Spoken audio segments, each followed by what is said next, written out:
Good afternoon everyone. I myself Ammara Jabir Ansari. I am a second year BSc student majoring in physics and mathematics from GM Women's College. Today I am going to give a physics presentation on the topic of new education policy. Education is the passport to the future. For tomorrow belong to those who prepare for it today. By this quote, I would like to start my presentation. The table of content that I am going to cover includes introduction, launch, history, some important reforms, highlights, conclusion and bibliography. Let's start with the introduction.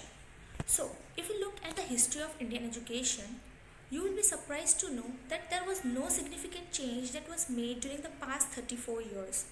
After a long gap of 34 years, our education policy has changed in the year 2020.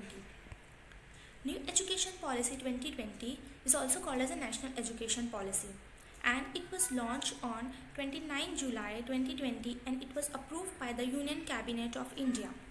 This education policy replaces our previous National Education Policy 1986.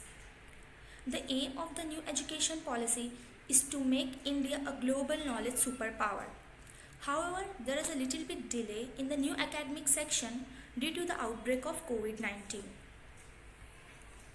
Let's look at the history of National Education Policy. So, India has three to date. The first came in 1968 under the Prime Ministership of Indira Gandhi. The second education policy came in 1986 under the Prime Ministership of Rajiv Gandhi, and it was modified in 1992 by P.V. Narasimha Rao. And the third came in 2020 under the Prime Ministership of Narendra Modi. Some important reforms in the new education policy: 10+2 system of schooling has been dropped, and it has been dropped in 5+3+3+4 system of schooling, which is divided into 4 stages. First is foundational stage, second preparatory stage, third middle school stage, and fourth high school stage. Let's look one by one. First, foundational stage. It's a duration of 5 years. It includes 3 years of pre-primary, grade 1 and grade 2. Age group is between 3 to 8 years. During this stage, importance will be given to the mother tongue of the student.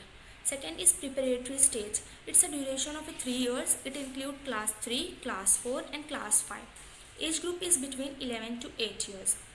Third is middle school stage. It's a duration of 3 years. It includes class 6, class 7 and class 8. Age group is between 11 to 14 years. Computer coding will be taught to the student of class 6 onward. As a result, they will develop an application and software skill from their earlier ages. That's really amazing. If any student want to take a practical experience in the field of interest like painting, calligraphy or computer coding, etc., they can take training from their expert during the period of their schooling also. Fourth is high school stage. It's a duration of 4 years. It includes class 9, class 10, class 11 and class 12. Age group is between 14 to 18 years. Semester system of examination. Student will have to appear examination twice a year. Some highlights of new education policy. So, there were no stream system. Like a student can option for any subject of any stream according to their interest. For example, we can take a combination of account, geography, history, etc. We can club any subject according to our interests. And not on just the school levels, there are some amazing reforms on higher education as well. If you look on the current process of higher education, we have to enroll ourselves for undergraduate, then postgraduate. After MPhil, then we can go for PhD. But this 4-step process has been reformed into the 3-step. We can directly go for the PhD after our post-graduation. And the bachelor, which was earlier of 3 years, is now of 4 years, and we have option of multi-entry and multi-exit. Like on the exit of a first year, we will get a course certificate. On the exit of a second year, we will get a diploma certificate. On the exit of a third year, we will get bachelor degree certificate. On the exit of a complete course, that is 4 years, we will get a bachelor degree along with the research certificate. So the aim is behind this reform is to increase the gross enrollment ratio in higher education from 26% to 50% in 2035. Coming to the conclusion, so education is not a learning of fact. but the training of mind to think. I think the education today has become more likely a sequence of steps that result in a job. Education should be something, the pathway of knowledge. Knowledge should be the final goal, not a job. So, this new education policy 2020 is a good policy as it aimed to make education system holistic, flexible, and etc. The intent of the policy seems to be ideal in many ways, but it is in implementation where lies the key to success.